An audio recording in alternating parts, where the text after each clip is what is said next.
நாடாளுமன்ற தொகுதிகள் எண்ணிக்கையை 543 850 வரை அதிகரிக்கும் அரசியலமைப்பு சட்டத்திருத்த மசோதாவை கடந்த ஏப்ரல் மாதம் நாடாளுமன்றத்தில் கொண்டுவரப்பட்டது. இந்த மசோதாவால் தென் மாநிலங்களுக்கான பிரதிநிதித்துவம் வெகுவாக குறையும் என்பதால் எதிர்க்கட்சிகள் கடும் எதிர்ப்பு தெரிவித்தன. கடந்த ஏப்ரல் மாதம் கொண்டுவரப்பட்ட மசோதா பெரும்பான்மை ஆதரவு இல்லாததால் தோல்வியடைந்தது. இந்த நிலையில் மசோதாவை மீண்டும் கொண்டுவர ஒன்றிய பாஜக அரசு தீவிரம் காட்டி வருகிறது.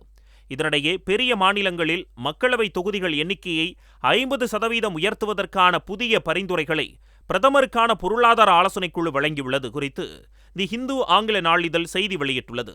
2009 முதல் 2024 வரை நடந்த நாடாளுமன்ற தேர்தல் புள்ளி விவரங்கள் அடிப்படையில் பரிந்துரைகள் வழங்கப்பட்டுள்ளன. இந்த பரிந்துரைகள் மூலம் தமிழ்நாடு 39 இடங்களிலிருந்து 59ஆக உயர்த்தப்படலாம். ஆனால் உத்தரப்பிரதேசத்தில் அதன் எண்ணிக்கை 80 120ஆக அதிகரிக்கப்படும்.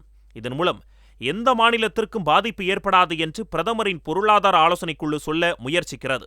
ஆனால் பாஜக அரசு ஏற்கனவே கொண்டு வந்த தொகுதி மறுவரையறைக்கும் இந்த பரிந்துரைக்கும் எந்த வேறுபாடும் இல்லை.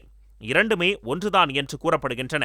மக்களவை தேர்தல் வாக்காளர்கள் விவரங்கள் அடிப்படையில் இந்த பரிந்துரைகள் வழங்கப்பட்டதாக தெரிவிக்கப்பட்டுள்ளது. மக்கள் தொகை அடிப்படையில் தொகுதிகளை பிரித்தால் மக்கள் தொகையை கட்டுப்படுத்திய மாநிலங்களை தண்டிக்கும் வகையில் இருப்பதாக எதிர்க்கட்சிகள் குற்றம் சாட்டின. தற்போது அதனை மறைக்கும் வகையில் வாக்காளர்கள் விவரங்கள் அடிப்படையில் தொகுதி மறுவரையறை என்ற குறுக்கு வழியை ஒன்றிய பாஜக அரசு கொண்டு வருவதாக விமர்சிக்கப்பட்டுள்ளது. தொகுதி மறுவரையறை விவகாரத்தில் வட மாநிலங்களுக்குத்தான் அதிக பயனளிக்கும் என தி ஹிந்து ஆங்கில நாளிதழில் தனது சிறப்பு கட்டுரையில் தெரிவிக்கப்பட்டுள்ளது.